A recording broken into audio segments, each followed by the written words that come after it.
Bueno, entonces, lo que explicaba a sus compañeros el día de ayer, para quienes hoy se integran.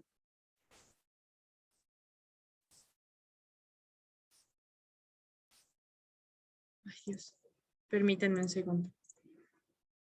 Ok, lo que explicaba a sus compañeros el día de ayer es que el taller va a durar, bueno, la sesión de 2 horas de ayer, la sesión de 2 horas de hoy, y el día de mañana vamos a estar 1:30, de 1 a 2:30. Sin embargo, ustedes van a recibir una constancia por un taller de 40 horas. Por eso, ustedes van a completar esas otras horas a través de realizar un ensayo. El ensayo sobre qué tema puede ser sobre uno, varios o todos los temas que estamos viendo durante el taller. Entonces, es muy importante que vayan tomando nota. El taller va a abordar 3 temáticas. El primero fue el de ayer, el enfoque de la política migratoria en México. Hoy vamos a ver el derecho a la educación de la población migrante en nuestro país. Y el día de mañana vamos a ver el tema de educación, migración e interculturalidad. Bien, entonces el ensayo pues tiene un formato muy breve. Me parece que a su correo, cuando ustedes se inscribieron, les hicieron llegar el cuándo tienen que entregarlo y a través de qué correo. En este caso, el formato debe de tener pues una portada con un título, con el nombre y fecha de quien envía y el nombre del profesor que dio su taller. En este caso, mi nombre es Carolina Pano Fuentes. La estructura del ensayo es muy sencilla. Debe de tener un título, debe de tener una introducción, debe de tener desarrollo, debe de tener conclusiones y debe de tener referencias con base en el formato APA. Es decir, o sea, ustedes tienen que elaborar su artículo a partir de lo que hemos visto, pero bueno, también tendrán que echarse algún chapuzón en algunos artículos y lecturas que puedan hacer para complementar este ensayo. Ok, esto sería el tema sobre el ensayo. ¿Hasta aquí alguna duda? No, maestra, gracias. Perfecto. Entonces, continuamos con lo que es propiamente el contenido de esta sesión. Como ya les comenté, vamos a analizar el tema hoy de el derecho a la educación en México. Entonces, nuevamente, ahí está el título del taller, que es Escuela e Inmigración, 8º Congreso de Educación Inclusiva y Familia, la Escuela Necesaria, y mi nombre, Carolina Pano Fuentes. Bueno, con base en lo que revisábamos ayer y retomando brevemente el tema, bueno, ya habíamos comentado que México va a tener un papel como de 4 enfoques, ¿no? Sobre la migración. Y también me tocaba comentarles y quería comentarles que es muy importante, porque si en algún momento nosotros queremos tomar esto como tema de análisis o de tesis, pues bueno, es saber que nos enfrentamos a distintas realidades. Si nosotros queremos intervenir el tema de migración considerando a México como país de tránsito, entonces seguramente nosotros vamos a tomar en cuenta a esta población internacional que migra por nuestro territorio con el objetivo principalmente de llegar a Estados Unidos. Pero también vamos a encontrar otro papel que México juega, que es como país de destino. El principal factor es que debido a la inseguridad que hay en nuestro país, aunque ahorita ya no se hable mucho de ella, y también debido a las políticas migratorias tan restrictivas que hay en Estados Unidos, muchas personas pues no pueden vivir en su país de origen y tampoco pueden llegar a Estados Unidos. Entonces, cada vez vamos a ver un mayor número de casos de personas que están eligiendo a México como un país de destino, es decir, como el país al que deciden migrar para quedarse. Otro fenómeno que México enfrenta es el de país emisor. Nosotros también, de hecho, lo que les comentaba ayer es que el mayor porcentaje de población migrante en Estados Unidos proviene de México. Y por último, otro fenómeno migratorio que hay en el país es el de México como país de retorno. Esta población, sobre todo migrante binacional, que va a estar oscilando entre México y Estados Unidos, ¿no? Y que también aquí hay otras necesidades de atención para esta población. Y bueno, ¿qué papel le toca a México? Pues bien, la respuesta es todos estos, ¿no? De ahí que sea tan complejo el tema de la migración en nuestro país. En México, y esto se relaciona mucho con el tema que vamos a ver hoy, en México la migración que más ha buscado atenderse o los flujos migratorios que han recibido mayor atención es la población migrante binacional. Hay algunos programas, sobre todo en la región centro y norte del país, que se han dedicado a promover la inclusión o integración de esta población binacional, que en su mayoría son hijos de migrantes, van a ser migrantes de segunda generación o tercera generación, les llaman. Es decir, son los hijos de las familias que decidieron migrar, ya sea que fueron los migrantes de segunda generación, serían aquellos niños mexicanos que se fueron desde muy jóvenes a Estados Unidos, o bien los de tercera generación que van a ser niños de padres mexicanos que nacieron en Estados Unidos.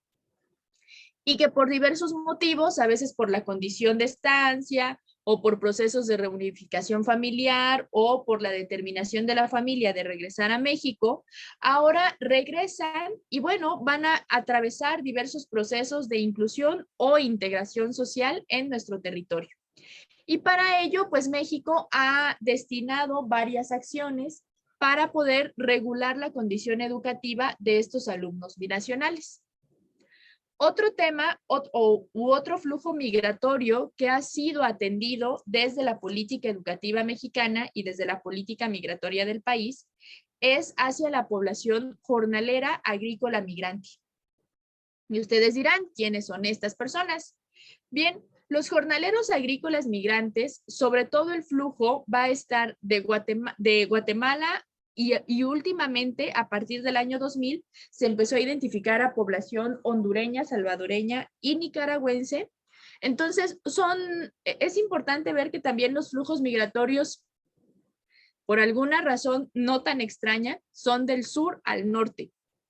Entonces vamos a ver a población sobre todo de estos países centroamericanos que van a llegar a México, sobre todo a Chiapas, y después van a ir escalando a otros estados con base en las jornadas agrícolas que puedan existir, con base en jornadas de cosecha. Por ejemplo, en el caso de México, la población guatemalteca que llega al Soconusco, que tiene que ver con la cosecha de café, plátano, mango, entre otras frutas tropicales, ¿no? Pero también, por ejemplo, Michoacán recibe mucha población agrícola migrante, estados como Aguascalientes, Guerrero, ¿no? Esta población, más que un flujo migratorio internacional, es un flujo migratorio nacional y estacional. Son personas de escasos recursos, en su mayoría población indígena, que se va moviendo a distintas fincas según la estacionalidad de las cosechas. Y entonces también para ellos se han creado diversos programas que, bueno, buscan la inclusión social de estas personas, ¿no? En un ámbito económico, en un ámbito de salud, pero también se han desarrollado programas en el ámbito educativo. Pero entonces, yo les he dicho que México, y entonces esto responde a una pues responsabilidad política de México ante su papel como un país de retorno, básicamente. Pero no estamos tomando en cuenta esta migración, o valdría la pena preguntarse dónde están estos programas que denotan la responsabilidad de la política mexicana en torno a su papel como un país de destino de migración internacional, sobre todo centroamericana, o como un país de tránsito. Y entonces nos vamos a dar cuenta de que programas para esta realidad migratoria parecen invisibilizados en la política social mexicana y en específico en la política educativa. Y es por eso que en torno al tema del derecho a la educación en México para la población migrante, quiero centrarme en problematizar cuál es el derecho a la educación para estas personas migrantes internacionales. ¿Por qué? Porque México es un puente entre Centroamérica y los Estados Unidos. Esa es una realidad. Y entonces, México le llaman en esta condición geopolítica, o sea, México no pidió ser ese puente, pero lo es finalmente. Y es una condición geopolítica porque ya dijimos que las fronteras no son un tema natural ni un tema geográfico al aire, sino que está atravesado por consideraciones políticas y económicas, ¿no? Entonces, en esta lógica geopolítica, México es este puente entre Centroamérica y los Estados Unidos, le tocan ciertas responsabilidades que entonces deberíamos de analizar cómo las está cumpliendo frente a este flujo migratorio. Ya hemos dicho en la sesión anterior que justamente el enfoque de la política migratoria mexicana se centra en la contención y en la deportación. Y esto también nos mete en otro problema a cómo México entonces cumple su responsabilidad como país de tránsito y de destino. Y bueno, la idea es, ¿por qué México entonces es este puente? Bueno, uno, porque está en medio del principal polo de atracción de la migración, sobre todo centroamericana, ¿no? Que es los Estados Unidos. Somos el jamón de la torta. Y finalmente, porque yo quiero hablar no solo de la población internacional del Triángulo Norte de Centroamérica, que es así como se conoce a esta región, conformada por los países de Honduras, El Salvador y Guatemala, sino que además, o sea, cómo problematizar a la frontera sur. ¿Por qué? Porque es nuestro contexto más cercano. Nosotros podemos hablar de la migración en la frontera norte, pero muchos de nosotros ni siquiera conocemos esta frontera. Pero sí podemos estar más familiarizados y es muy probable que en nuestras escuelas, durante nuestras prácticas o cuando ya también estemos en el campo laboral, nos enfrentemos a esta realidad del flujo específico que se manifiesta en la frontera sur, que es la población de esta región del Triángulo Norte de Centroamérica. Bien, entonces, ¿cuáles son los fenómenos que han marcado este proceso de migración creciente? Y yo entre paréntesis pongo este proceso de migración forzada por lo que comentábamos ayer.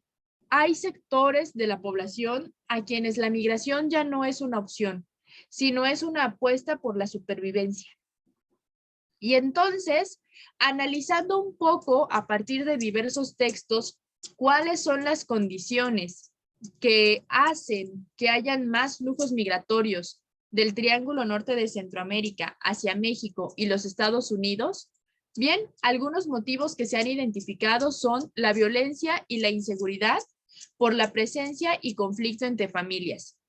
En algunos artículos leía que muchos de estos niños, niñas y adolescentes no acompañados que son detenidos en la frontera norte han sido enviados por sus familias porque las pandillas empiezan a reclutar a niños desde muy temprana edad. Y muy temprana edad hablamos 5, 6, 7, 8 años.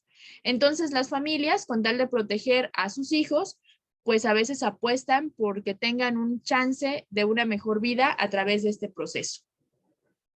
Lo otro, justamente es el punto que sigue, el reclutamiento forzado de niños por grupos de la delincuencia organizada, la inseguridad alimentaria.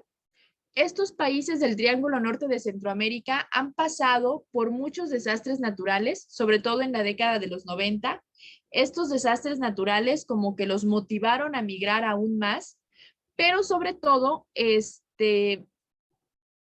comprometieron muchos espacios que dedicaban, sobre todo de manera individual, a la agricultura, ¿no? Y entonces esto hace que justamente las actividades de autosustento en esta región del mundo se vean muy limitadas. Después está la desestabilidad política.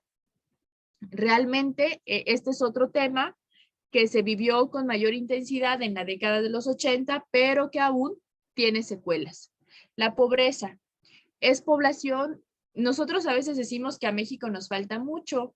Sin embargo, bueno, yo tuve la oportunidad de ir a Honduras y de verdad, no, allá sí están mal, ¿no? Entonces, hay condiciones, sobre todo de esta garantía de derechos, muy limitada. Derechos a la salud, a la educación, a la alimentación, entre muchos otros, ¿no? Entonces, realmente son personas que viven en condiciones bastante precarias. Las políticas basadas en las exportaciones agrícolas. Bueno, realmente, sobre todo, como les decía, en la década de los 90, estos desastres naturales limitaron la capacidad alimentaria productiva de esta región y se necesitó de la intromisión de muchas empresas que tuvieran el recurso y el capital para ellos como reactivar esta producción. Y entonces vemos que las personas, pues realmente estos recursos están siendo explotados por terceros y pues hay pocas opciones de trabajo. Otro tema es la reunificación familiar o las redes migratorias. Ayer tocábamos brevemente este tema. La mayoría de migrantes van porque hay migrantes conocidos de ellos que pueden como enseñarles la movida, ¿no? O sea, no, muchos sí se van al aire, pero muchos también se van en la confianza de llegar a determinadas comunidades donde puedan ser ayudados. Y también muchos de ellos van buscando el apoyo de su familia y de una reunificación. De hecho, en el caso que les contaba ayer del niño sirio Kailan Kurdi, por ejemplo, ellos habían migrado, la idea era pasar de Siria a Europa para finalmente llegar a Canadá, en donde se iban a reunir, era una familia que se iba a reunir con otros familiares que ya tenían tiempo de haber migrado a Estados Unidos, ¿no? Entonces, este es otro tema, la reunificación familiar. Muchas veces migran primero los padres y luego ya quieren que los hijos vayan, o viceversa, llegan primero los hijos y luego van a llegar los padres. En fin, el otro tema que produce mucha migración en este sector de la población es la brecha de productividad y salarial. América Latina y esa región del mundo, también el Triángulo Norte, son regiones con población muy joven. Mientras más jóvenes somos, bueno, y nos demos cuenta, ¿no? Por ejemplo, nosotros ahorita estamos buscando una carrera, ¿no? Y bueno, el objetivo de tener una carrera es para tener un trabajo y no sé, pues como lo tradicional, ¿no? Comprar una casa, comprar un carro, tener una familia, eh, poder juntar un poco de dinero para el retiro, etcétera. Entonces, mientras más jóvenes somos, más necesidades de consumo tenemos, porque estamos como planteando más expectativas hacia nuestra vida. Y una forma de cumplir esas expectativas es el trabajo y el sueldo que podemos recibir por ese trabajo. Bueno, en esta región resulta que hay pues no hay una oferta laboral y la oferta laboral que hay es precaria. Entonces, estos países pues tienen una economía débil que no les permite aprovechar su bono productivo. El bono productivo de un país es precisamente esta mano de obra joven que tiene para poder trabajar y salir adelante. Pero para que tu mano de obra se quede, pues debes de tener condiciones de empleabilidad, condiciones que estos países no tienen. Y entonces es población muy joven. La encuesta de la frontera sur dice que realmente el promedio de edad de la población migrante, tanto en hombres y mujeres que migra, es de 24 a 29 años. O sea, es gente muy, muy, muy joven, gente como nosotros. Entonces, pues bueno, ese es el otro tema. Y finalmente, justamente ya, bueno, ya adelantaba un poco, es esta dificultad de los países para retener este bono demográfico a partir de un adecuado equilibrio entre la oferta y demanda económica y de empleo. Ok, entonces, frente a todos estos fenómenos que están, este fenómeno migratorio, quiero presentarles 3 videos breves y les explico más o menos de qué se trata. El primero de ellos visibiliza un poco el tamaño del problema migratorio que hay entre México y Estados Unidos. El segundo de ellos es un video de la Comisión Nacional de Derechos Humanos que nos habla justamente de los derechos humanos reconocidos a las personas migrantes en nuestro territorio. Para concluir, Justamente estos derechos forman parte de lo que ya ayer adelantábamos de la reforma constitucional en materia de derechos humanos de 2011. Bien, entonces, en su conjunto suman 10 minutos. Estos videos son muy breves. Entonces, quiero que les pongan atención y que tomen nota porque para después tener unas breves participaciones, porque justamente como que abordan parte de los temas que hemos comentado acá. Voy a dejar de compartir pantalla y ahorita vuelvo a compartir.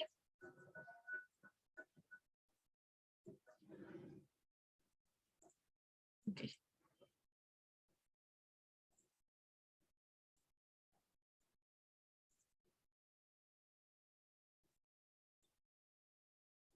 No, estoy bien.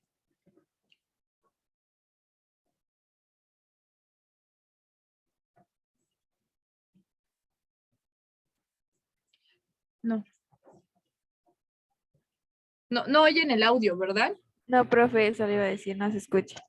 Ok, ahí voy.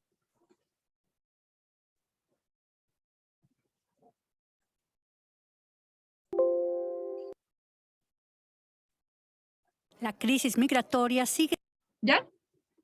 Bien. dominando la agenda bilateral entre México y Estados Unidos. En esta ocasión llegaron a la capital mexicana el asesor de Seguridad Nacional, Jake Sullivan, y el secretario de Seguridad Interior, Alejandro Mayorkas. En su reunión con el canciller Marcelo Ebrard, analizaron la actual situación por los flujos migratorios irregulares en la región. Y es que los cruces ilegales de México a Estados Unidos se están disparando. Más de 200,000 migrantes fueron detenidos en julio, la cifra más alta en los últimos 2 años. Una mayoría atraviesa por Texas. Hace 2 semanas vimos probablemente uno de nuestros números más altos en custodia, más de 20,000 personas dentro de las instalaciones de la patrulla fronteriza o bajo el puente Ansaldúas. Cientos de personas esperan ahí su procesamiento de migración, entre ellas muchos niños, que son algunos de los 19,000 menores no acompañados que cruzaron la frontera en tan solo un mes. Además de una crisis migratoria, las autoridades en Estados Unidos recalcan la situación de la pandemia, ya que cientos de migrantes han dado positivo por coronavirus. Si no intervenimos, tendríamos a 1,800 inmigrantes abandonados aquí, vagando por McAllen. No tenemos la autoridad para detenerlos, tanto si dan positivos como si no. Así que tenemos problemas. No es un problema fronterizo, sino migratorio, pues atraviesan por aquí. En la localidad mexicana de Ciudad Juárez, también los centros de acogida están abarrotados. Decenas de familias con niños procedentes de Guatemala, Honduras y El Salvador fueron deportadas desde Estados Unidos a comienzos de esta semana. Y sí, legalmente, sí quisiéramos que el presidente Biden nos dé una oportunidad de estar en Estados Unidos, pero no importa cómo entremos, si los ponen el grillete, ¿no? Pero yo voy decidido que quiero mantener mi familia. Los políticos de ambos países buscan soluciones a nivel regional ante el incesante flujo migratorio. Mientras, los migrantes a las puertas de la frontera no desisten de su sueño de encontrar una vida mejor en suelo estadounidense. Bien. Vamos con el otro video.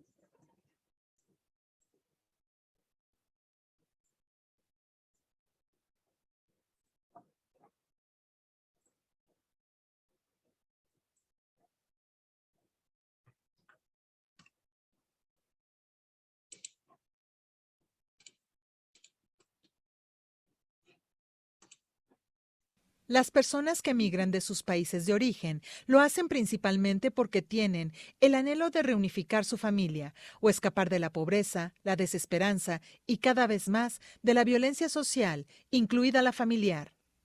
México es un país de origen, tránsito, destino y retorno migratorio. Cualquier persona migrante que se encuentre en México goza de los derechos humanos reconocidos en nuestra Constitución y en los tratados internacionales ratificados por el Estado mexicano, como son el derecho a la identidad, a la no discriminación, a la vida, al debido proceso, a la seguridad jurídica, a la salud, a la educación, a una vida libre de violencia, a la determinación del interés superior de la niñez, a la igualdad, al trato digno, entre otros. El ingreso a nuestro país sin documentos migratorios no suspende ningún derecho y no es tipificado como un delito, sino como una falta administrativa que amerita la necesidad temporal de acudir a una estación migratoria sin exceder los 60 días laborales. Y el Instituto Nacional de Migración es la única institución que puede solicitar la revisión de documentos migratorios y resolver la situación de las personas en contexto de migración. Niñas, niños y adolescentes que viajan solos tienen derecho a una protección especial, al igual que mujeres embarazadas, personas mayores, personas con discapacidad e indígenas. Ninguna persona es ilegal. Si quieres conocer más sobre los derechos humanos de las personas migrantes, puedes ingresar a nuestra página web cndh.org.mx en la pestaña de Programas de Atención en la sección de Atención a Personas Migrantes. Contra las violencias todas. Comisión Nacional de los Derechos Humanos. Defendemos al pueblo. Esta es la perspectiva. Ahora, todos estos derechos que ahora ampara la ley tienen que ver con una reforma constitucional en materia de derechos humanos que se llevó en 2011, que es lo que ahora quiero presentarles.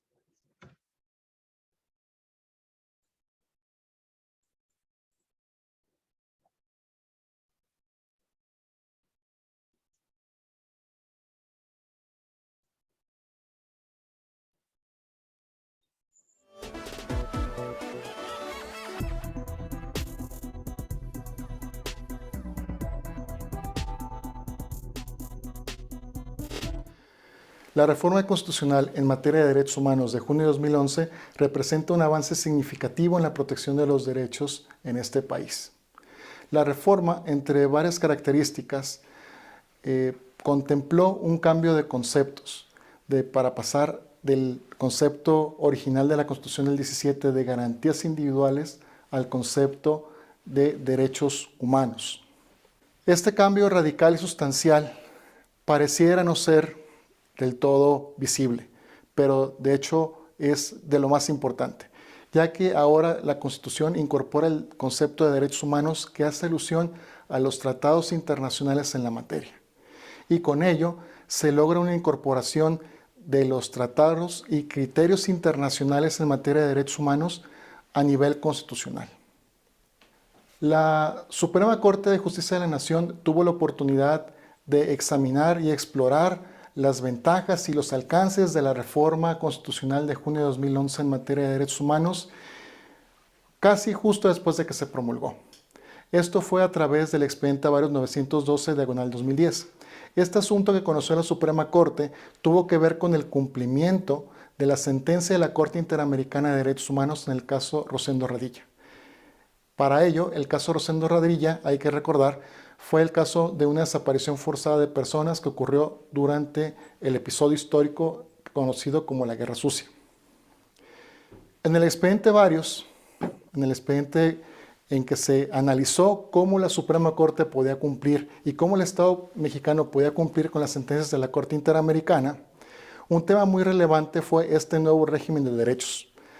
La Suprema Corte en ese momento llegó a la conclusión de que debía existir un control de convencionalidad que fuera aplicado por todos los jueces a todos los niveles y que dentro de este control de convencionalidad la interpretación que hace la Corte Interamericana de los Derechos Humanos de la Convención Americana sobre Derechos Humanos iba a tener un estatus especial.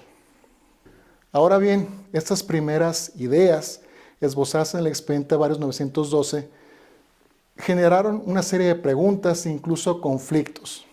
¿Cómo es que todo nuestro sistema jurídico iba a cambiar de un momento a otro? Y esto pues es una pregunta que aún no está del todo resuelta. Un paso importante para resolver estos diferendos y estas preguntas fue la contradicción de tesis 293 diagonal 2011. En esta contradicción de tesis se exploraron principalmente dos cuestiones.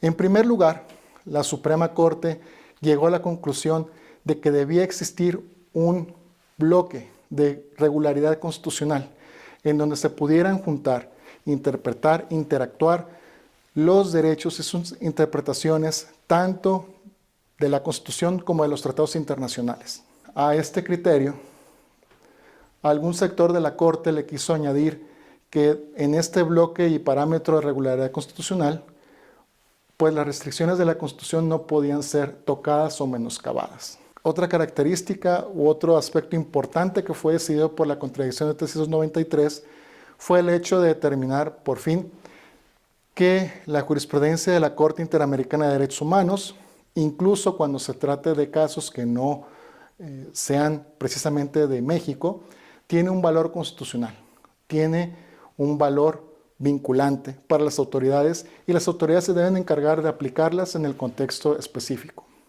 La discusión en torno a la reforma constitucional, el modelo de control de convencionalidad y todas sus implicaciones en los derechos no es una discusión que esté terminada. Es una discusión que a veces tiene momentos brillantes, momentos de gran apertura y gran avance y otros momentos menos intensos o menos brillantes.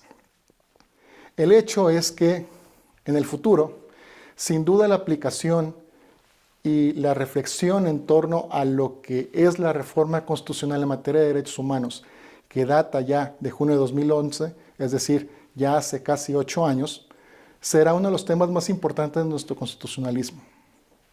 ¿Y por qué un tema importante? Porque este tema radicalmente puede cambiar todas las nociones básicas de nuestro derecho constitucional.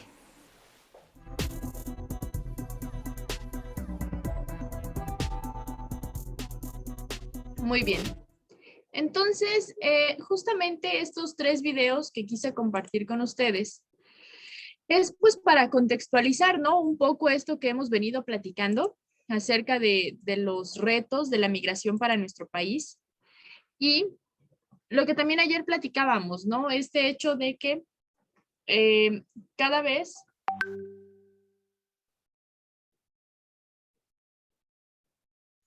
el hecho que platicábamos de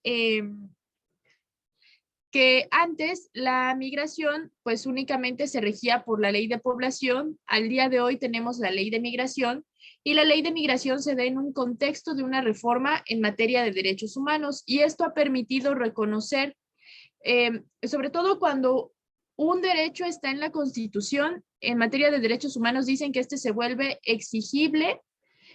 Una vez que un derecho entra en la Constitución, el Estado adquiere la garantía para promoverlo, protegerlo, aplicarlo y difundirlo. Me parece que son las 4 características. Y bueno, esta es la validez y la importancia de lo que hemos platicado. Hasta aquí, ¿algún comentario?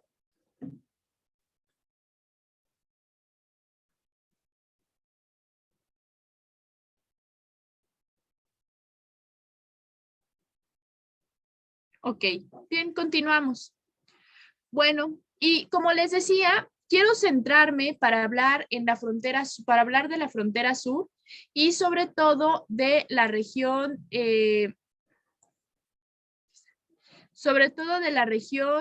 Soconusco. ¿Por qué? Porque bueno, es una región que nos puede dar a entender, permítanme un segundo.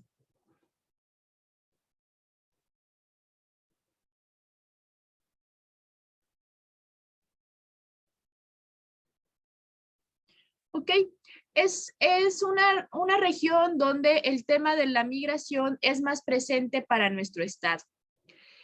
Bueno, ¿y qué es la frontera sur? Bueno, en términos materiales, o sea, como frontera, ¿cómo la podemos definir?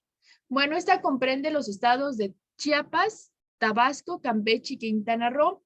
De hecho, la frontera sur de México es mucho más extensa que la frontera norte. Y Chiapas tiene la extensión más grande de esta frontera sur, porque del 100% de esta frontera, el 57.3% lo cubre Chiapas. Asimismo, en este 53.3% que Chiapas tiene de esta región, hay 23 municipios, y de ellos 18 están ubicados en Chiapas, ¿no? Y de ellos 7 están ubicados en la región Soconusco. Entonces, con esto yo brevemente quiero ubicar justamente pues la importancia de esta frontera para los flujos migratorios en el sur y la importancia que Chiapas está teniendo en estos flujos migratorios, más que Tabasco, más que Campeche y más que Quintana Roo. Quintana Roo sí registra un mayor número de entradas legales al país, pero esto se debe a que es una zona turística, ¿no? Entonces estamos hablando de un flujo muy diferente al que está ubicado en la frontera sur y en nuestro estado. Bueno, ¿y por qué se caracteriza el movimiento migratorio en la frontera sur? Bueno, hay un movimiento migratorio de carácter histórico y laboral. ¿Por qué histórico? Miren, cuando uno se acerca más al centro y al norte del país, a veces nos da la impresión de que no nos parecemos nada a ellos. Tenemos como más coincidencias con la región centroamericana, como Chiapas, que con el centro y el norte del país. Estas similitudes son aún más profundas en la región del Soconusco. La región del Soconusco realmente no tenía una frontera delimitada, pues de hecho, en un proceso histórico muy raro, Chiapas no forma parte de Centroamérica, sino de México. Y es a finales, es por ahí de 1884, cuando realmente surge esta división política entre Chiapas, que ahora era parte de México, y Guatemala. Pero esta división política, o sea, que pues, a nivel político se dice de aquí a acá es Chiapas y de aquí para allá abajo es Guatemala, esto puede funcionar en el papel en materia de política, pero no funcionó así a nivel social y cultural. O sea, la migración que se daba en esta región era de gente que entraba y salía sin mayor inconveniente entre ambos territorios. Algunos vienen, e incluso ahora se da, llegan a vender cosas a esta región de Chiapas, regresan a su hogar en Guatemala, vienen a la escuela, tienen familia de este lado y de aquel lado, en fin. Por eso esto se llama un contexto transfronterizo. Son estas fronteras que se desarrollan más en términos culturales más que geopolíticos, ¿no? Y el otro término es lo laboral. Justamente también en el siglo XX y parte del XXI, pues la región Soconusco es una región muy noble, una región que produce muchos alimentos, ¿no? Que tiene muchas plantaciones, muchas cosechas. Y normalmente la mano de obra que se usaba era de indígenas provenientes de los Altos de Chiapas. Pero en México ha habido también una fuerte resignificación de los derechos humanos y de las garantías de este otro sector de la población. Y esto hizo que fuera disminuyendo el número de mano de obra de la población indígena chiapaneca. Y entonces es ahí donde entra en acción la población de Guatemala. Empieza a ser más contratada a falta de la oferta laboral que se daba desde el Estado. Y es así como hay un flujo migratorio constante. Entonces, sobre todo este flujo, en esta relación migratoria, la población de mayor presencia era la población, permítanme.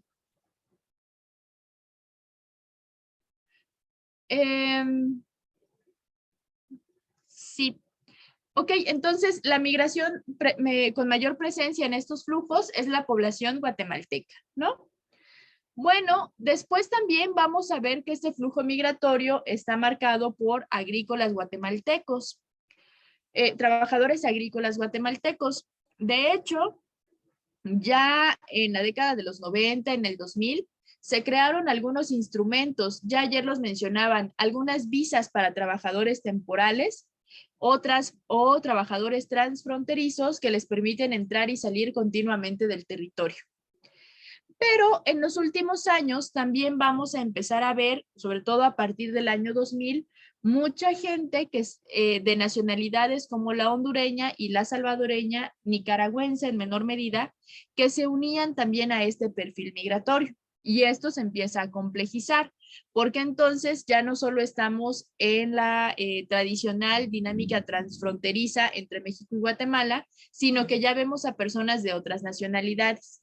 Y también a partir de la década del 2000, esto se complejiza porque se identifica que realmente el destino ya no era México, sino este tránsito hacia Estados Unidos. Esta frontera sur también es importante tener en cuenta que es el principal punto de acceso, tránsito, retorno y asentamiento de migrantes, tanto regulares como irregulares. Acceso, porque pues ya les había dicho, la puerta de entrada de Centroamérica para México y para Estados Unidos es Chiapas. Tránsito, por lo mismo.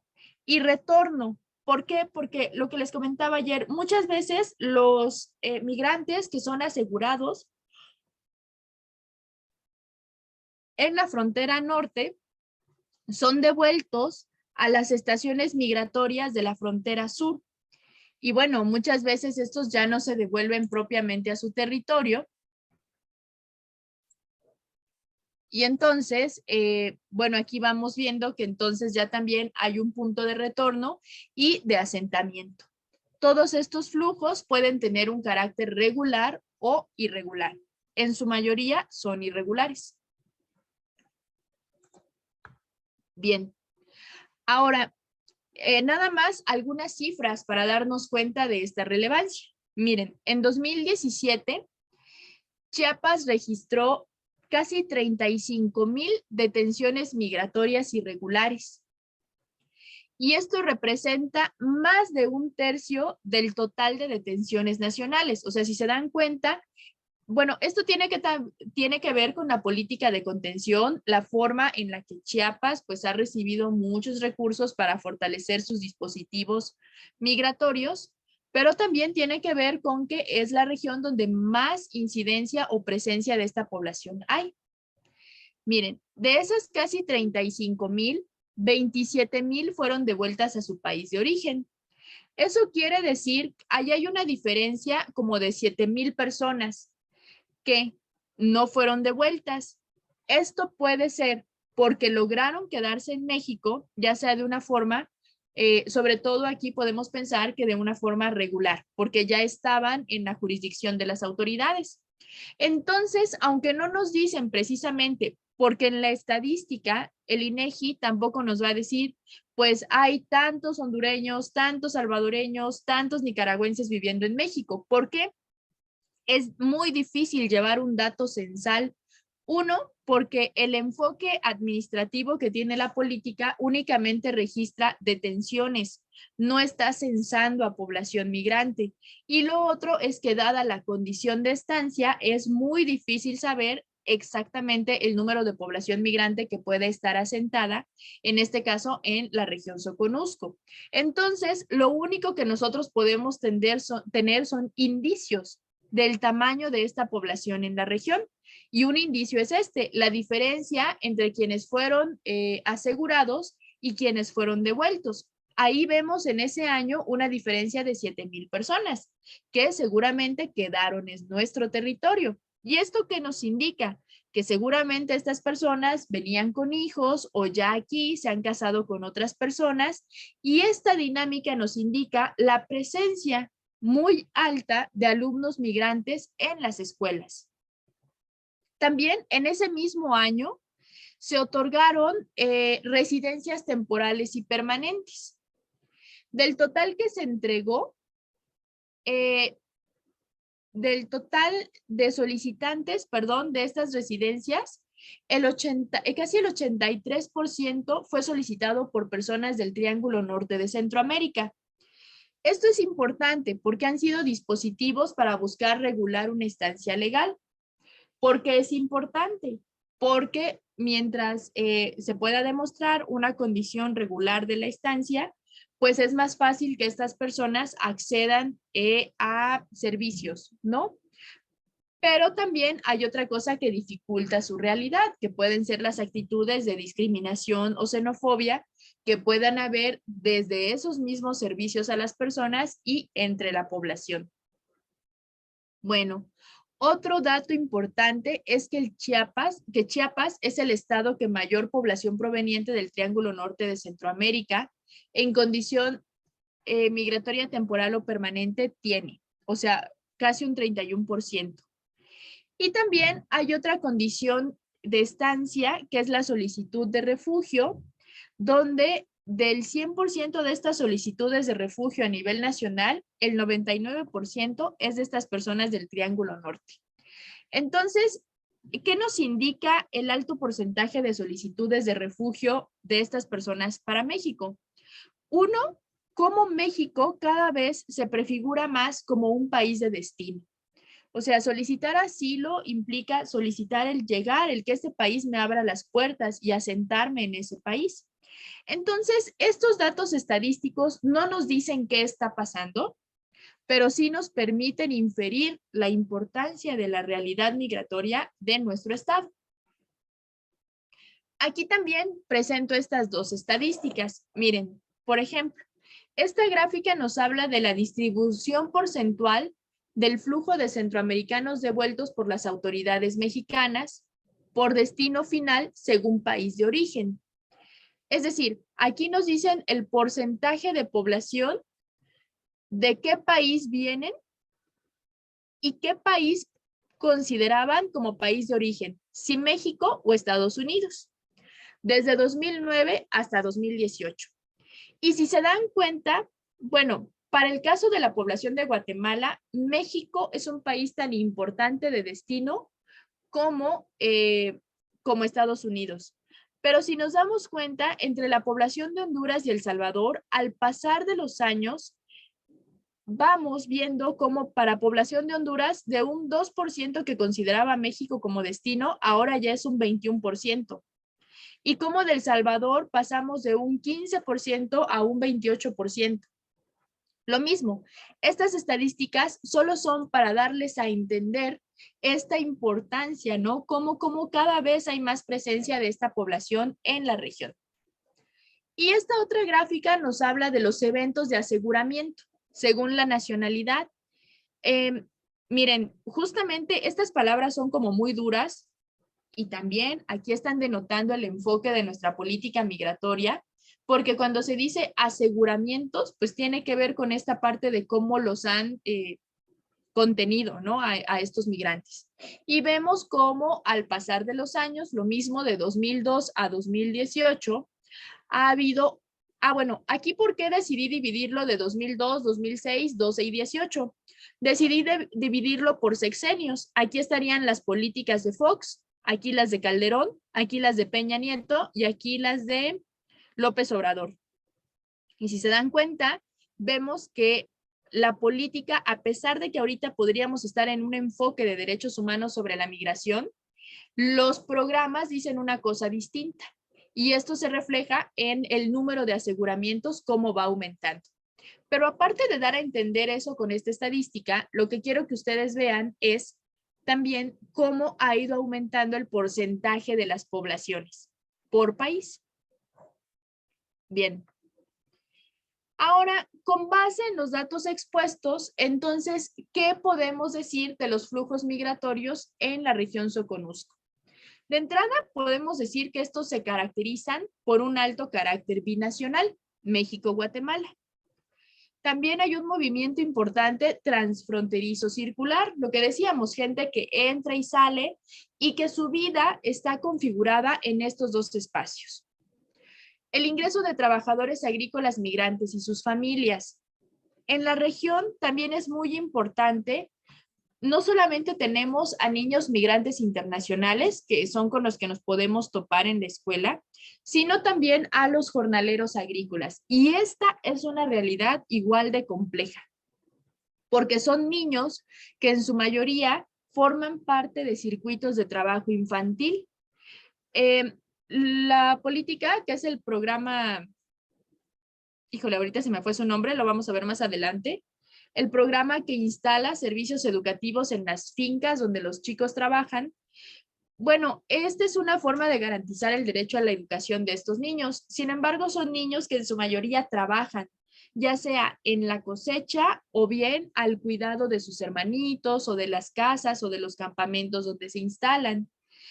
Por lo regular son familias que vienen en condiciones muy precarias, son familias que manejan una migración cíclica, o sea, no es que se van a quedar todo un año o muchos años, sino solo por temporada, según las cosechas.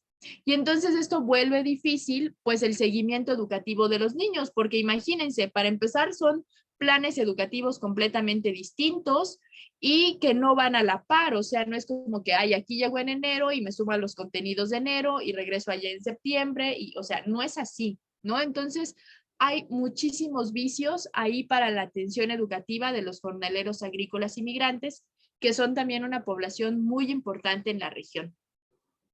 Otro tema muy presente es las internaciones irregulares, sobre todo del Triángulo Norte de Centroamérica, pero también ahora sí que en manera como muy correlacionada, el aumento de la población de carácter regular también de estas regiones. Finalmente, pues esta región juega un papel de ingreso, pero también de destino. Y entonces, es muy importante también reconocer, bueno, aquí una imagen de las primeras caravanas de 2017, pues de esta población hondureña y salvadoreña que decidió cruzar así en bola, pues con el objetivo de hacer presión política, ¿no? Para poder encontrar fronteras abiertas. Pero es muy importante reconocer que esta población que tiene una alta presencia en nuestro territorio, además está acompañada por un alto sentido de vulnerabilidad, que además los coloca en situación de discriminación o de violación de derechos humanos. De ahí que tengamos que hacer una fuerte reflexión sobre la persona migrante como una persona de derechos, ¿no? Y cómo nosotros en el espacio que nos toca estar, que es la escuela, podemos garantizar estos derechos humanos. Bueno, cuando hablamos del derecho a la educación en contextos de migración, antes de agotar la diapositiva, quiero presentarles este video que se llama El derecho a la educación. ¿Por qué? Porque este video toma en cuenta 4 condiciones básicas que toda oferta educativa debería de tener para poder garantizar el derecho a la educación. Y a partir de esto, quiero que entonces debatamos un poco las ideas que propone el video. Ay. No me guardó la liga que era. A ver, permítanme, lo voy a buscar.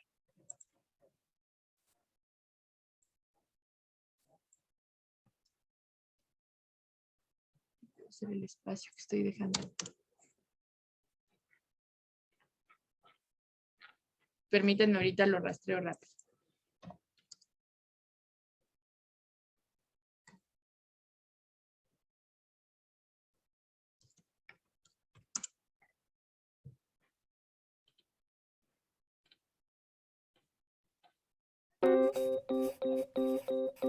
Como personas, todos y todas tenemos una serie de derechos que deben ser garantizados por los estados. Estos son los derechos humanos y buscan ofrecernos condiciones que nos permitan realizarnos y vivir con dignidad. La educación es uno de ellos y resulta clave para el desarrollo de los otros derechos. Por eso es tan importante que ésta cuente con ciertas características esenciales. Debe haber suficientes centros educativos funcionales para cubrir las necesidades de la totalidad de la población. Los programas de estudio tienen que ser adecuados culturalmente y adaptarse a los cambios de la sociedad. Finalmente, no se puede prohibir el acceso a la educación bajo ninguna circunstancia. Lamentablemente, aunque la educación está considerada un derecho de todas las personas, esto no es una realidad. En el mundo, más de 100 millones de niños, niñas y adolescentes no tienen la oportunidad de asistir a un centro educativo. 1 de cada 4 de ellos vive en una zona de guerra. Por cada 5 personas menores de edad de familias ricas que terminan la escuela, solo 1 que vive en pobreza puede hacerlo. En América Latina y el Caribe hay 2.5 millones de niños y niñas sin escolarizar.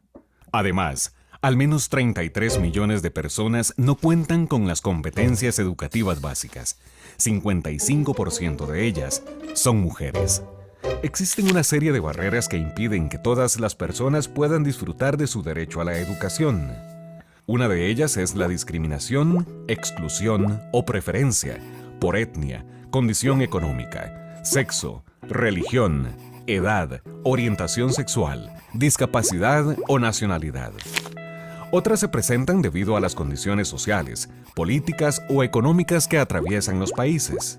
Y finalmente, pueden darse problemas de acceso, distancia o infraestructura que limitan la asistencia a los centros educativos. Eliminar estas barreras debe ser una prioridad para todos los países.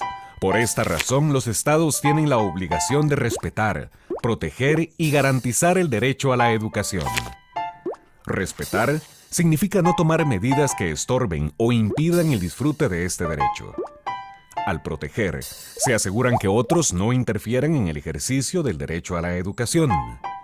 Y finalmente, deben garantizar que el derecho cuente con los rasgos esenciales de disponibilidad, accesibilidad, aceptabilidad y adaptabilidad. La UNESCO es la agencia encargada de ayudar a los estados para que cumplan con esta obligación.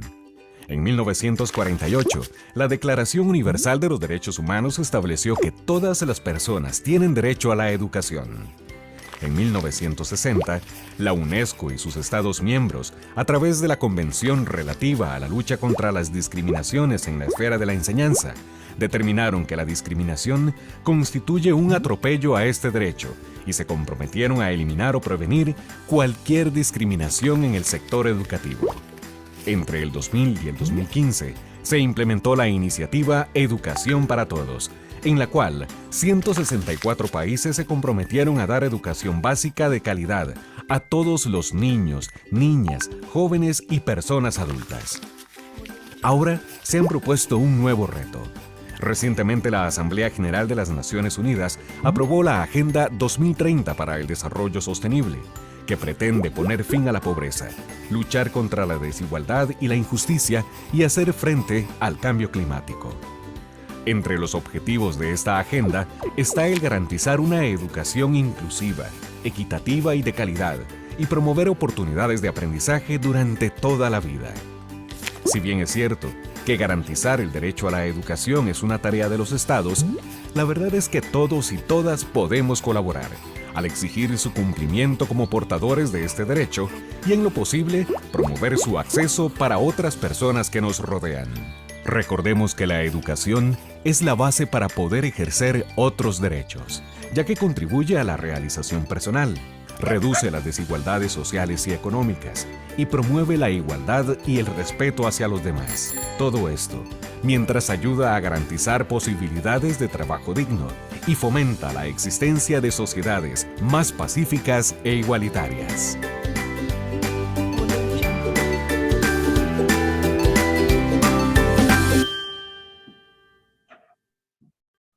Muy bien. Entonces, quiero regresar aquí. La UNESCO es... Bueno, entonces la UNESCO nos dice que la educación debe de tener 4 características: disponibilidad, accesibilidad, aceptabilidad y adaptabilidad. A veces esto se conoce como las 4A de la educación, y disponibilidad se cambia por asequibilidad, ¿no?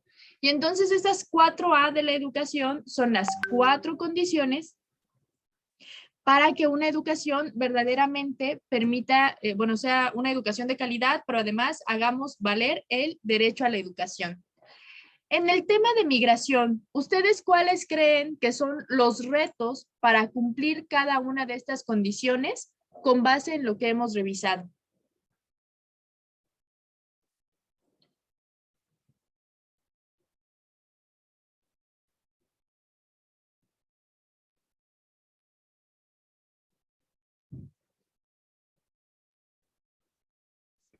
¿Los retos en general?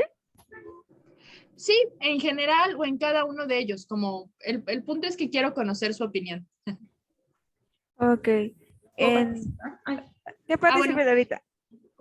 Bueno, primero Laura y luego Dania y quien se sume. Sí, bueno, primero que nada, buenas tardes. Creo que uno de los retos, como estábamos comentando, es la accesibilidad que tienen ahora sí que los niños para poder entrar a las escuelas. como comentábamos, pues muchos de ellos no cuentan con papeles o no tienen ahora sí que el tiempo, ¿no? Porque vienen de una forma transitoria, pues no van a estar de una manera permanente y no estarán ahí o no estarán en algunos casos ni el ciclo entero, ¿no? En la escuela primaria o en la escuela que corresponda, ¿no?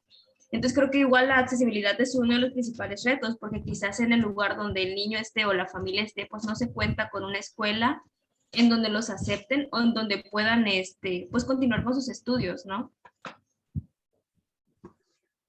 Excelente, gracias Laura. Muy buen ejemplo de las condiciones de accesibilidad. Bien, seguía Dania y después Heidi. Yo siento que en general el problema que se puede tener es el aterrizar esas 4A de la educación. Porque una cosa es que esté estipulado en la ley y otra cosa es que realmente se aplique. Como decía Laurita, se dice que debe de ser disponible a todos los niños, pero en realidad a veces no lo es porque les piden papeles para entrar a la escuela. Y si no tienen sus papeles, no los inscriben. Entonces ahí como que se trunca eso de disponibilidad, la de accesibilidad, perdón. Luego de aceptabilidad, siento que también influye lo que le comentábamos la vez pasada, ¿no? De los prejuicios que tiene la gente. O sea, puede ser que en la ley esté dicha de que se tiene que aceptar, pero en realidad no se acepta. Y la adaptabilidad, creo que a todos nos cuesta, ¿no? Adaptarnos a veces a algunas cuestiones. Entonces, el cambiar a veces lo que estamos ya como que, en el caso de nosotros como maestros, es difícil como llevar la corriente de esos niños que no están como que constantes en la escuela. Entonces, como que adaptarnos a eso, como que a veces es complicado y a veces como que algunos dicen, no, mejor no lo hago. Hablando de educación, pues. Así sería. Gracias, Dania. Heidi. Bueno, a mí me gustó mucho el video y quisiera abordar unos puntos. Por ejemplo, lo que hablaba pues de mis compañeros sobre la adaptabilidad a los tiempos, está bastante difícil pues que los niños sigan el hilo de una formación de una escuela a otra que es diferente totalmente pues de cómo aborda los contenidos y en qué tiempo va de esos contenidos, ¿no? También yo creo que un punto importante es la discriminación o sí, discriminación que puede haber de la población o de la cultura en donde esté inmerso la persona, porque hay personas que dirán, no quiero que te juntes con este niño y empieza un rechazo, ¿no? A las personas que son migrantes y es como se ve la discriminación. También en las condiciones económicas, porque si no tienen el dinero para asistir a la escuela, para el transporte, para ir, o también, esta también puede ser una forma de discriminarnos porque están discriminando por la condición económica en la que se encuentra una persona. Y quizás si no está muy bien vestido, la comunidad a veces hace ese rechazo a esas personas. Excelente. Muchas gracias a todos. Bien, justamente la disponibilidad, ustedes han dado pistas muy importantes. La disponibilidad tiene que ver con el hecho de que el servicio educativo esté, ¿no? Ese es el primer principio.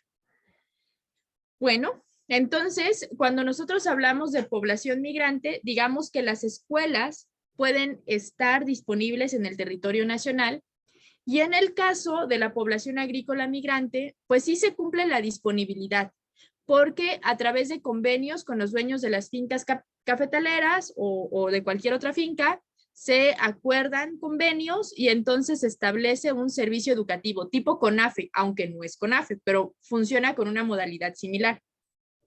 Y en algunos casos es CONAFE también quien atiende, o sea, ellos gestionan ese servicio.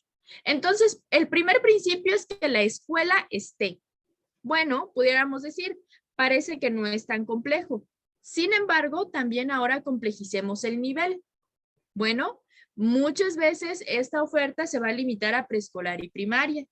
Pero entonces, ¿dónde están los otros niveles? Secundaria, bachillerato, licenciatura, que también son necesarios, porque todo este proceso todo este proceso educativo, sí, puede haber un fin noble, pero también hay un fin productivo, un fin de empleabilidad, ¿no? A partir de emplearnos y entonces a partir de ahí obtener ciertas metas económicas. Entonces, Bueno, aquí es o sea, podemos decir el servicio está, ok, no hay problema, cumplimos con el primer requisito, la disponibilidad, pero bueno, cuestionemos hasta qué niveles.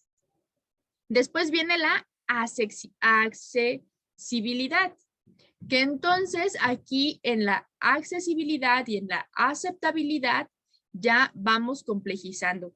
La accesibilidad quiere decir con que esto que está sea viable que yo pueda entrar, ¿no? Entonces, en la accesibilidad vamos complejizando con otros factores.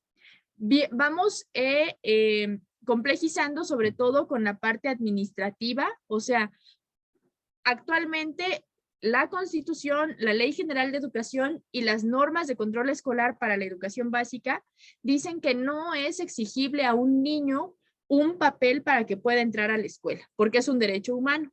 Sin embargo, este desconocimiento o también actitudes de discriminación o xenofobia son las que limitan el acceso de este niño o niña a este servicio que pueda estar disponible. Entonces, la accesibilidad en materia migratoria, entre otros factores, se limita por cuestiones administrativas. ¿Bien? Ahora, vamos a la aceptabilidad. Y aquí sí tiene que ver con la calidad de lo que está dentro del espacio. Y bueno, aquí surgen una serie de problemas bien interesantes. El primero de ellos es la formación docente. No todos los maestros están formados de origen para poder atender estas realidades. Ya no hablemos realidades migratorias, sino hablemos realidades multiculturales. Menos podemos todos estar formados para afrontar una realidad intercultural, porque además esto de la interculturalidad, que es lo que vamos a ver el día de mañana, no se agota a un tema educativo o a un tema de la escuela, tiene que ver con nuestra postura y nuestro posicionamiento como personas, como individuos. Bueno, en cuanto a la aceptabilidad, bueno, está el tema de la formación docente, está el tema también de los planes y programas, lo que ya hablábamos. Sobre todo esta población que tiene una migración cíclica, pues entonces no toda la oferta educativa, ni siquiera la que está dirigida especialmente, por ejemplo, para población migrante, ha sido adaptada curricularmente a estos procesos. El otro tema son los materiales educativos, ¿no? Entonces, y el contenido de los materiales educativos, porque finalmente entran a una escuela que es accesible a ellos bajo ciertos términos, pero que entonces enseña desde la cultura y nuestros referentes históricos. No, en estos planes y programas no va a estar considerada, por ejemplo, la cultura del otro, ¿no? Vista como un tema de enriquecimiento cultural, ¿no? Por ejemplo, esta parte, esto va a quedar como muy a disposición del docente, si esta diferencia cultural la quiere retomar como un tema de vinculación cultural, o sea, de unión cultural, donde, a ver, tú qué sabes, yo qué sé, y saquemos una nueva forma de saber, ¿no? Es esto un poco este ganar-ganar, esta visión de suma y no de déficit de la diferencia. Bien, en la aceptabilidad también encontramos otro factor, como puede ser las condiciones de este servicio educativo. Sobre todo en estos servicios que se van a establecer en las fincas o en las plantaciones, pues van a ser servicios muy precarios, donde también los niños que llegan, como ya lo habíamos planteado, pues llegan desde condiciones pues de trabajo infantil, pues a todos nos cansa trabajar, ¿no? O sea, ¿quién de nosotros no ha trabajado y estudiado? Y eso que no son trabajos como muy cansados, tal vez los que podamos tener, y estamos quemados muchas veces, ¿no? Ahora imagínense estos niños, ¿no? Bueno, esto es en cuanto a aceptabilidad. Y en cuanto a adaptabilidad, pues también vamos arrastrando como estas cuestiones administrativas, curriculares, que finalmente cuando estos niños agrícolas se la pasan a veces, y es la mayoría de los casos, repitiendo el mismo grado, porque esta falta de adaptabilidad curricular, de formación docente, pues no permite abordar esta problemática y entonces los niños están constantemente repitiendo como el mismo proceso. Porque supongamos que, bien, aquí hay otro hueco en la legislación. No es un requisito presentar un papel para entrar a la escuela, pero sí para egresar. Y entonces cuando estos niños no traen estos papeles, pues entonces nunca van a egresar ni siquiera de la primaria, ¿no? Esto tiene que ver con revisar fuertemente entonces estos 4 elementos en materia de política educativa para la población migrante, ¿no? Estos 4 elementos son los que ha establecido la UNESCO para considerar una oferta, o sea, toda oferta educativa debería de cuestionarse cuáles son sus alcances y limitaciones en cuanto a la asequibilidad, accesibilidad, aceptabilidad y adaptabilidad para entonces considerar que es una escuela que puede responder a las necesidades de todas y todos, ¿no? Bueno, eso es lo que quería que comentáramos a partir de este video. Y ahora sí, regresamos al tema. Bueno, seguimos con el tema.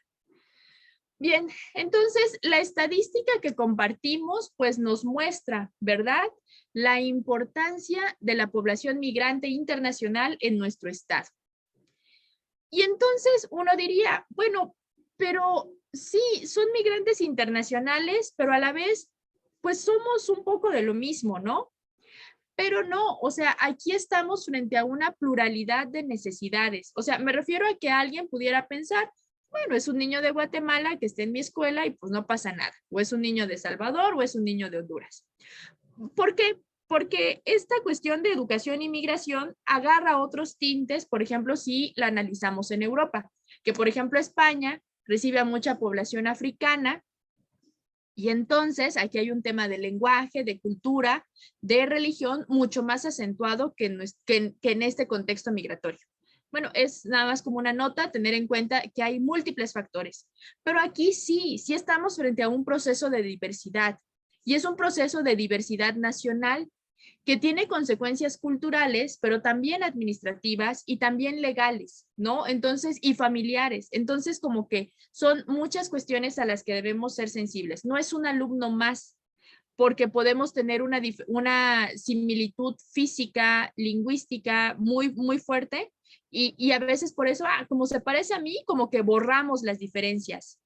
Y borrar las diferencias, bueno, aquí viene una como paradoja, porque uno dice, no, es que hay que tratarnos a todos como iguales, porque pareciera que este es el objetivo de la igualdad. A ver, Heidi.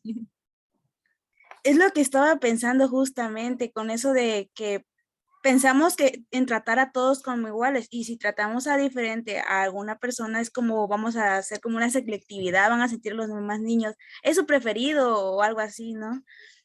Ok, bueno, miren, sí, justamente ahorita que yo se los decía, recordaba también este tema. Hay una paradoja en la igualdad, o sea, verdaderamente tratar a todos como iguales. Oye, pero entonces, si yo tengo ciertos aspectos diferentes, tú me estás obligando a ser igual que tú, y entonces aquí repetimos como en un bucle, donde entonces estamos volviendo a reproducir discriminación. Bien, bueno, esto iba un poco para mañana, pero lo adelanto.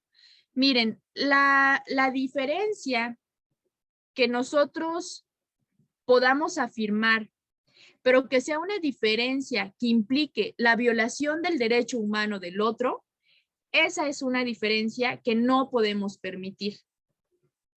Pero también el derecho a la identidad es, bueno, la identidad es un derecho, ¿no? Entonces, debemos de ser muy cuidadosos en esta paradoja, donde hay que procurar la igualdad de derechos, eso es cierto. Cualquier diferencia que violente un derecho humano no es permitida, pero también hay que tener la sensibilidad para respetar la individualidad de cada persona. No sé si me explico un poco. Porque en el momento que yo quiera que todos seamos iguales, estoy violentando la libertad del otro a ser diferente. No, o sea, es una paradoja muy, bueno, que muchos teóricos no han logrado resolver. Pero entonces nosotros como maestros, bueno, y hasta dónde ha llegado mi reflexión, ¿verdad? Porque pues yo tampoco lo tengo todo resuelto aún, pues ha llegado al, ni lo tendré resuelto nunca, yo creo, es esto, ¿no? O sea, cualquier diferencia que legitime violentar el derecho del otro, esa no es válida. Y igualar al otro a costa de su individualidad también es violencia, ¿no? Entonces, aquí también hay que tener como una sensibilidad en cuanto a encontrar el justo medio que permita esta diversidad de identidades desde un punto de vista de enriquecimiento. O sea, la diferencia nos fortalece. En la pluralidad aprendemos más, nos enriquecemos, pero culturalmente tenemos miedo a las diferencias, ¿no? Entonces, por eso yo les decía, este tema educativo de diversidad, que va más allá, va un tema de inclusión y de interculturalidad, tiene mucho que ver con nuestra postura personal. Porque nosotros en nuestro actuar diario podemos decir, ay, no, sí, todos, amor y paz, pero en mi actuar diario yo le tengo miedo al otro, a lo diferente, ¿no? O sea, y entonces, pues allá hay como una doble moral, ¿no? Cierta hipocresía, en pocas palabras. Y entonces no, y nosotros como maestros no es, ay, yo Carolina, maestra de día, mamá de noche, esposa de, no, o sea, no. Somos una misma persona todo el tiempo. Por eso este tema tiene que ver con la postura personal que nosotros tenemos, ¿no? Y tiene mucho que ver con la capacitación que nosotros llevemos, pero la capacitación que nosotros buscamos va en función de nuestra propia postura, ¿no? Por ejemplo, si a ustedes dijeran, ay, no, los migrantes, o sea, y eso que nada que ver, no estarían en este curso. Pero no fue un tema de formación, porque la formación estaba disponible. Fue un tema de mi percepción personal, de por qué accedí o no a determinada formación, ¿no? Entonces, es un poco también a lo que quiero que vayamos llegando, ¿no? Bueno, entonces, en el contexto de migración, nosotros estamos ante diferencias de identidades culturales. Tal vez no, y es a lo que debemos de ser sensibles. Bueno, de ahí la importancia de realizar un proceso de interculturalización. Aquí también viene otro tema. Cuando nosotros leemos sobre educación intercultural en México, vamos a encontrar el 99% de la literatura va a estar referido a pues a esta otredad fuertemente arraigada en nuestro territorio, que es la población indígena, ¿no? Entonces pareciera que es el mexicano mestizo y el mexicano indígena. Entonces, la mayor parte de estudios y el enfoque de interculturalidad en México va a estar limitado como a esta dicotomía. Este tema de interculturalidad y migración ha sido más estudiado en Estados Unidos, en Canadá y en Europa, ¿no? O sea, cuando nosotros hablamos de interculturalidad en esos contextos, va a estar referido a la migración. ¿Por qué? Porque es una cuestión cultural, es una cuestión de que el otro, para ellos, esta otredad en estos países tiene que ver con el migrante. Y entonces los estudios de interculturalidad relacionados a la migración en México son incipientes, pero no quiere decir que no haya, ¿no? Pero bueno, es muy importante darnos cuenta. Bueno, y entonces, cuando nosotros hablamos del derecho a la educación en la población migrante, nuestro ojo debe de centrarse en cómo contravenir las condiciones que producen un acceso diferenciado al sistema educativo. Pero más que un acceso diferenciado, una participación diferenciada. Miren, ¿cuál es la diferencia entre acceso y participación? Hoy todos accedimos al curso, pero todos somos parte del curso. Por muchas cuestiones, todos nos sentimos en el ánimo de estar acá, estamos cansados, estamos preocupados por otra, somos humanos, ¿no? O estamos preocupados por otra cuestión, o sea, yo estoy aquí con ustedes y estoy comprometida, pero también, por ejemplo, tengo a mi niño medio enfermo, ¿no? Entonces, mi cabeza está también como, o sea, somos humanos, ¿no? Entonces, ahora, ¿qué pasa? Un niño migrante que está en la escuela, pues, el niño accedió, pero ¿cuáles son sus condiciones personales? ¿Verdaderamente le están permitiendo ser parte de? ¿No? Y creo que la mayor aspiración de todos cuando nos sentimos aceptados, bueno, no es la mayor, no, estoy mal, pero cuando nos sentimos aceptados, tendemos a sentirnos cómodos y a aumentar nuestra productividad y nuestra participación, ¿no? Entonces, de eso se trata. No es problematizar solo el acceso, sino también la participación. Ahora, ¿cómo garantizar la participación de todas y todos dentro de la escuela? Bueno, un factor puede ser analizar en qué medida yo como docente, la escuela donde trabajo, cumple con las necesidades en términos de asequibilidad, aceptabilidad, ¿no? Estas 4A que nosotros hemos propuesto frente a un niño migrante, ¿no? Ahora, ¿por qué la educación es tan importante, no? Porque parece que siempre la educación pareciera ser como el máximo para todos.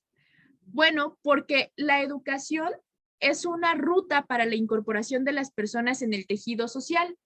Nosotros, más allá de nuestra familia, empezamos a socializar muchísimo cuando estamos en la escuela. Entonces, también para las personas que vienen de fuera, la escuela es un primer vínculo con esa sociedad mucho más amplia.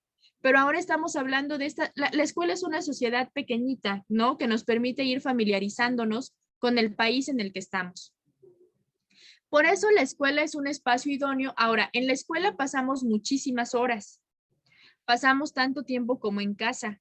Entonces, por eso también no es el único espacio, pero es un espacio importante para poder fomentar valores y prácticas que prevengan la violencia, la xenofobia y la discriminación.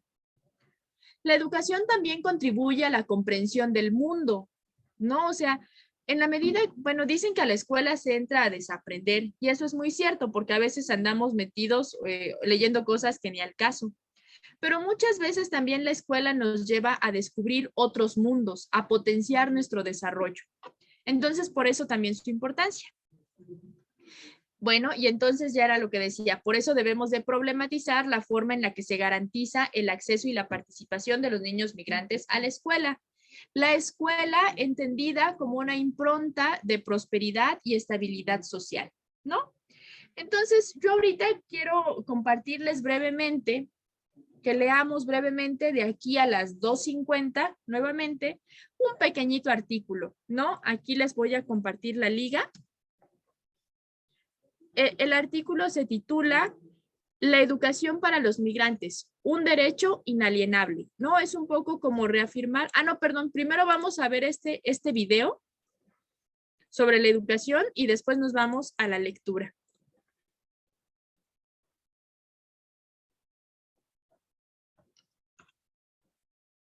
No.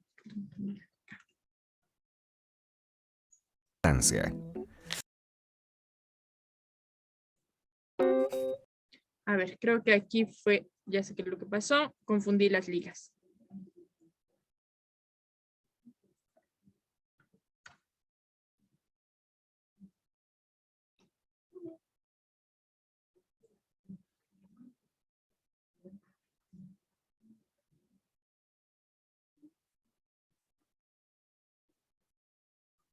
Bueno, mientras están en la lectura, voy a ver si logro ubicar el video.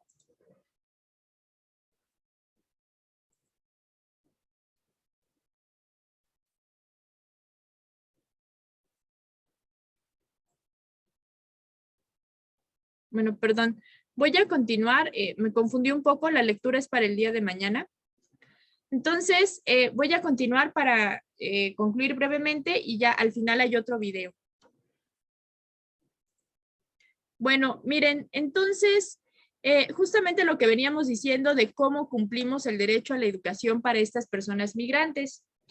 Y ahora, bueno, ¿qué cosas debo de tomar en cuenta en estos procesos migratorios sobre el derecho a la educación? Algunos temas pueden ser la cuestión del idioma, la integración cultural, el desarraigo con el país de origen, la separación de las familias y su reencuentro, la interrupción de estudios y el reconocimiento de certificados educativos, que son problemas muy comunes en los procesos migratorios que se agravan por situaciones de pobreza, marginalidad, trabajo infantil, ¿no? Cuestiones burocráticas. Entonces, estas son algunas ideas o algunas problemáticas que idealmente debería de atender una política educativa para la población migrante. También, bueno, cuando hablamos de una política educativa es algo como muy grande y tal vez si lo queremos hacer un poco como más chiquito es a pequeña escala cómo mi escuela puede procurar contravenir estos temas que dificultan el acceso y la participación de los niños y las niñas migrantes en la escuela. En nuestro contexto, hay programas educativos disponibles para la población migrante, pero en todos ellos se han encontrado problemáticas como las que ya hemos platicado. Algunos de estos programas, y ojo, están destinados en su mayoría a población agrícola jornalera. Bueno, todos, perdón, están destinados a población agrícola jornalera migrantes, que de paso atienden a alumnos que son parte de esta otra migración internacional. Entonces, sigue habiendo un hueco en la atención educativa a la población migrante internacional en nuestro estado y en el país. Bueno, algunos de estos programas que hay en nuestra región sería el PRONIM, que es el Programa de Educación Básica para Niños y Niñas de las Familias Jornaleras Agrícolas Migrantes, servicios educativos del CONAFE, que a veces se instalan en las fincas, y algunos servicios educativos que funcionan bajo la modalidad de CONAFE, aunque no sean de CONAFE, y que son, participan promotores educativos que son parte del programa Educador Comunitario Indígena del PESI. También el Instituto Nacional para la Educación de Adultos algunas veces atiende a estos jornaleros ya adultos. Y también a nivel nacional hay dos programas para la población agrícola, que es Pájase de Sol y Monarca, pero estos no operan en el estado. ¿Ok? ¿Cuáles son algunos problemas comunes que se identifican en esta oferta educativa? Bueno, la revalidación de estudios y la certificación, lo que ya les decía, o sea, al venir de programas distintos, pero sobre todo de ciclos distintos, la revalidación es muy difícil. Y por otro lado, la certificación, o sea, si bien los dejan entrar a la escuela, pues a falta de papeles y a falta de un proceso de revalidación adecuado, pues estos niños escasamente egresan de la primaria. El programa curricular y los contenidos diferentes, ¿no? Lo que ya veíamos es una migración cíclica que está siendo atendida con una oferta educativa que no está adecuada a estos ciclos migratorios. Los desfases entre ciclos escolares. Supongamos que los contenidos pudieran igualarse, pero este desfase en el ciclo escolar pues no permite la atención adecuada. Los problemas de documentación. Muchos niños a veces, precisamente por la condición de estancia de los papás, que puede ser irregular en muchas ocasiones, pues a los padres como que pues con tal de pues no ser identificados, ¿no? No se animan a llevar a sus hijos o hijas a la escuela.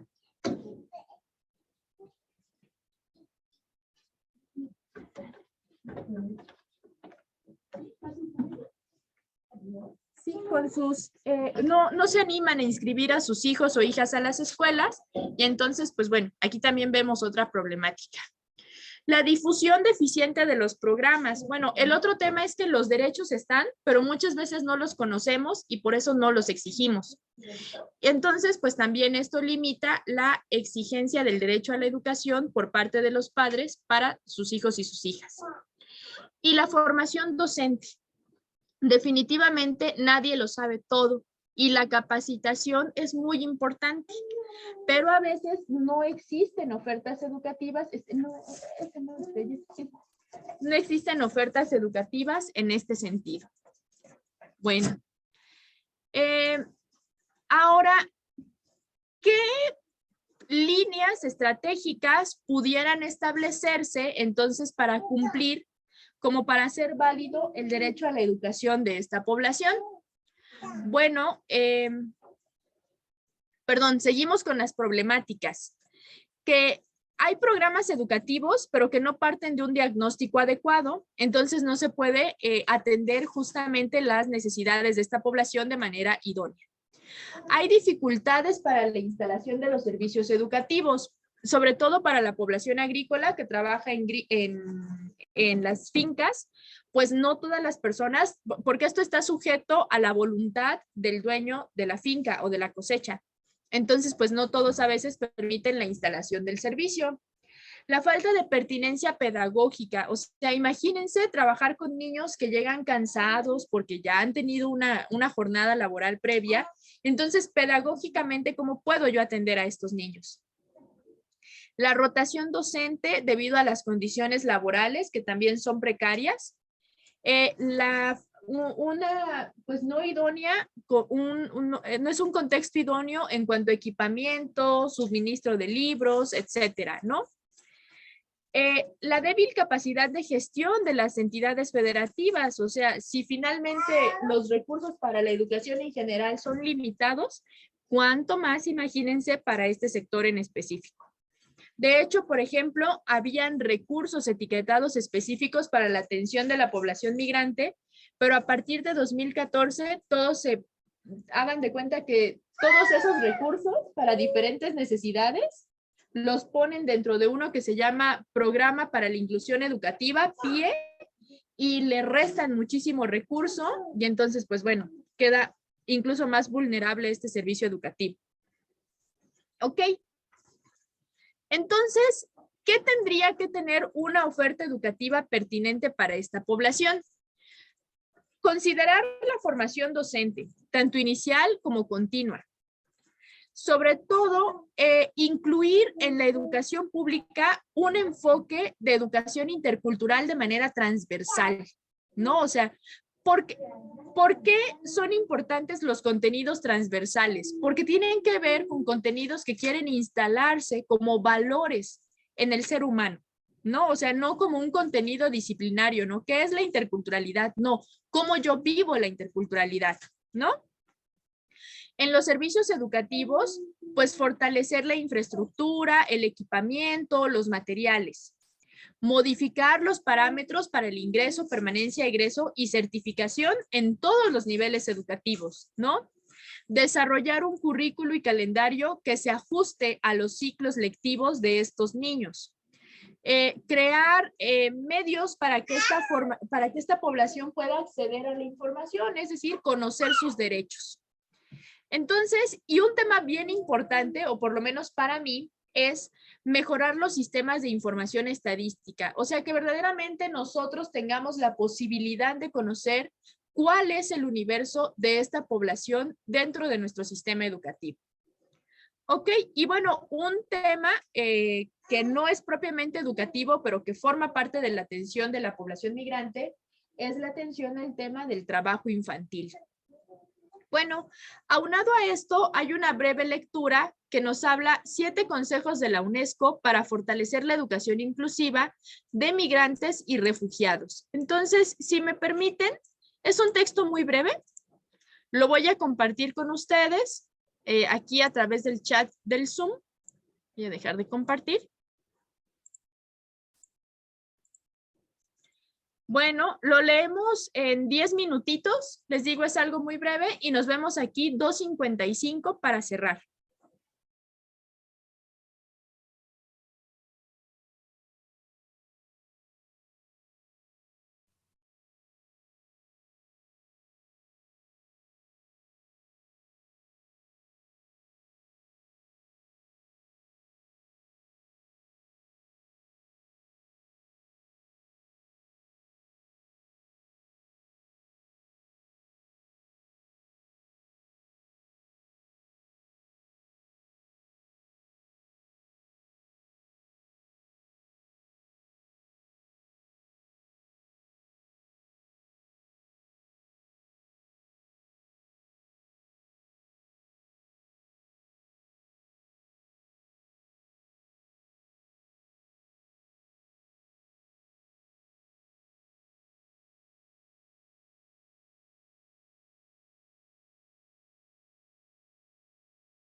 Bien, excelente.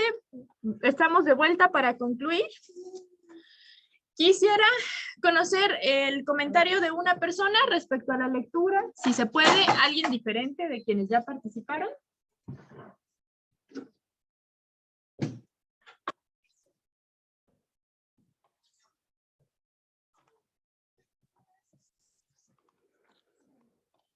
Hola, ¿quién se anima a participar?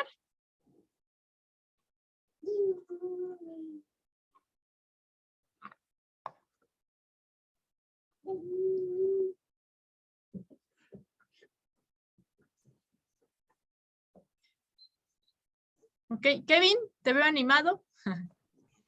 Buenas tardes, profe. Hola.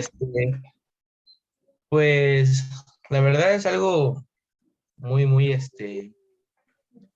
fundamental estos puntitos que nos dio sobre la lectura, y creo que son los que se están viendo, lo que se llevaron a cabo el día de hoy. Todo lo que comentamos, todo lo que dijimos, todo lo que se vio en los videos, vienen plasmados en esos puntos. Pues sí, me llama mucho la atención, ¿no?, el saber que no estamos como que capacitados para este tipo de situaciones en la vida educativa, hablando en el país de México, que como usted bien dice, somos el país que recibe a más migrantes, ¿no? Entonces, me lleva mucho la reflexión de que, bueno, jamás me había puesto a pensar que nosotros como próximos docentes, pues tengamos esa problemática en algunos casos, ¿no? Y cómo poder ajustar esos planes y programas a estos niños. Me llama mucho la atención el saber que es muy diferente la manera de enseñar en sus países de ellos y la manera en que enseñamos nosotros, ¿no? O sea, cómo vamos a acoplarnos, no ellos, sino nosotros a ellos. Porque al final de cuentas, el niño puede estar viendo lo que nosotros estemos exponiendo o explicando a la hora, pero si nosotros no nos acoplamos a su contexto de él, pues el niño realmente nunca va a tener un aprendizaje significativo, ¿no? Entonces creo que la verdad, la información que nos brindó fue algo muy importante. Bueno, desde mi perspectiva lo considero algo fundamental. Y pues bueno, ahora sí que me gustaría ir adentrando un poquito más en este tema, ¿no? Porque, le digo, viendo desde la perspectiva como maestros, como próximos maestros, el poder acoplarnos a este tipo de situaciones o a este tipo de alumnos, creo que sería algo importante en nuestra práctica docente. Y más que nada, siempre he dicho que aquella persona que realmente le gusta este trabajo, que realmente le gusta enseñar, le gusta lo que es el trabajo docente, siempre he dicho que el prepararse en todos los aspectos siempre va a ser algo fundamental. Y con esto concluyo mi participación. Muchas gracias, Kevin. Bien, entonces, para concluir, te agradezco tu participación. Les agradezco a todos su compromiso. El día de mañana vamos a estar revisando el tema de educación, migración e interculturalidad, ya también con otros ejercicios y estrategias. Y bueno, ojalá vayan tomando nota de las lecturas, de lo que hemos visto para poder elaborar su ensayo. Por último, saber cuáles son los tipos de alumnos que están accediendo al sistema mexicano y que vienen de un contexto de migración. Autores como Rojas han identificado a inmigrantes y documentados con hijos mexicanos y extranjeros, ¿no? Esta es una realidad de alumnos que puede acceder.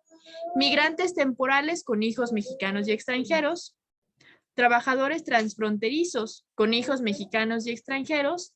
Y niñas y adolescentes residentes fronterizos en Guatemala que quieren estudiar en escuelas del lado mexicano, ¿no? Estos 4 puntos son como 4 dinámicas distintas de alumnos que quieren ingresar al sistema educativo mexicano, ¿no? Bueno, entonces yo deseo que esta información haya sido de utilidad para ustedes, ¿verdad? Y que haya quedado claro como un poco el tema que hemos ido abordando. Y cualquier duda, estoy atenta y nos vemos el día de mañana para poder concluir nuestro taller. Si no hay algún comentario o alguna duda, pues doy por concluida la sesión. No, profe, todo correcto. Maestra, gracias, Sí. profe. Solo quería dar un comentario. Sí, Amparito. Bueno, al menos en la escuela donde yo estoy llevando a cabo mis prácticas, ahorita en 7º semestre, en Tapachula, es una realidad la que se está viviendo, ¿no? Porque al menos vemos que varios padres de familia son, creo que de índole haitianos, me parece. Llegan mucho a preguntar acerca de cómo pueden ingresar sus hijos a la educación y lamentablemente, al menos en la escuela en la que estoy, está saturada. Y tengo niños al menos hondureños, pero hay niños que quieren realmente entrar a la escuela, pues, pero la verdad es que están como que el sistema educativo ha colapsado en algunas escuelas donde ya no pueden ingresar más niños y hay niños que se quedan sin poder ingresar a la escuela dado a estos factores de migración. Qué interesante. ¿Dónde está la escuela donde estás dando tu servicio? En la colonia 5 de febrero. ¿Ahí en Villaflores? No, en Tapachula. Ah, en Tapachula. Ah, excelente.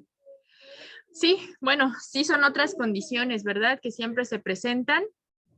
Bueno, el objetivo tal vez ahí pueda ser saber a dónde derivarlos, ¿no? O sea, alguna otra escuela que que tuviera un poco más de espacio, ¿no? Sí, así es. Eso es lo que implementa el director de la institución, de que busca lugares donde todavía estén recibiendo a más niños y allá los manda a las escuelas que todavía hay lugares con matrículas. Excelente. Muchas gracias, Viviana. Pues bueno, entonces quiero desearles a todos una excelente tarde y nos vemos el día de mañana. Muchas gracias, profe. Bonita tarde. Bonita tarde. Nos vemos, profe. Adiós. Muchas gracias, maestra. Hasta luego. Hasta luego. Que le vaya bien. Adiós.